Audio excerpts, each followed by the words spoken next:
പ്രസിദ്ധീകരിക്കുന്ന ആൾക്കാർ. സത്യത്തിൽ ഇതൊക്കെ വരുമ്പോൾ പ്രസിദ്ധീകരണം തീർന്നു പോകുന്ന ഓർത്തല്ലേ അല്ലേ? എന്ത് ബുക്കുകളാണ് പ്രസിദ്ധീകരിക്കുന്നത്? എല്ലാ മാസികകളിലും പ്രത്യേകിച്ച് മാതൃഭൂമി വീട്ടിനകത്ത് അവസാനത്തെ 2-3 പേജില്ലേ അത് മുഴുവൻ ബുക്കുകളെ പറ്റിയാണ്. ഏതെല്ലാം ബുക്കുകൾ ഈ മാസം ഇറങ്ങി, ആരിലാണ് പബ്ലിഷ് ചെയ്യുന്നത്, അത് എവിടെ കിട്ടുന്നില്ല, ആരാണ് എഴുതിയത്, വിലയും കാണുന്നില്ല ആ പേജിൽ എല്ലാം അങ്ങനെയുണ്ട്. അത് പേപ്പറിലാണെങ്കിൽ തോന്നുന്നത് ചില പേപ്പറിൽ കാണാം, സൺഡേ കോളത്തിൽ കാണാം.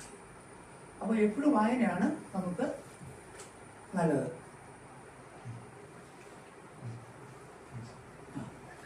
പിന്നെ ബുക്ക് വായിക്കണമെന്ന് നമുക്ക് തോന്നുകയാണെങ്കിൽ എങ്ങനെ ഞാനൊരു കാണിച്ചേ.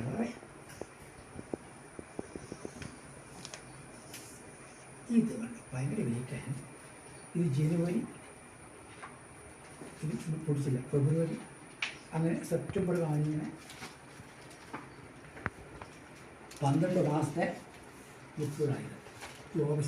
ഈ ഓഗസ്റ്റ് മാസത്തിലെ ബുക്ക് വായിച്ചാൽ എന്തെല്ലാമാണ് ഈ ലോകത്ത് നടന്നത്.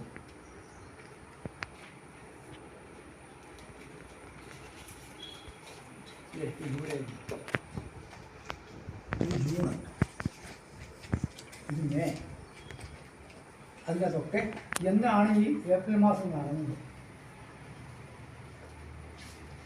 ഏപ്രിൽ മാസം എന്തെല്ലാം കാര്യങ്ങൾ നടന്നത് വളരെ വിശദമായിട്ടുള്ള മാർച്ച്, ഫെബ്രുവരി, ഇതിനകത്ത് എന്തെല്ലാമാണ് ഈ ലോകത്തിൽ നടന്നത്.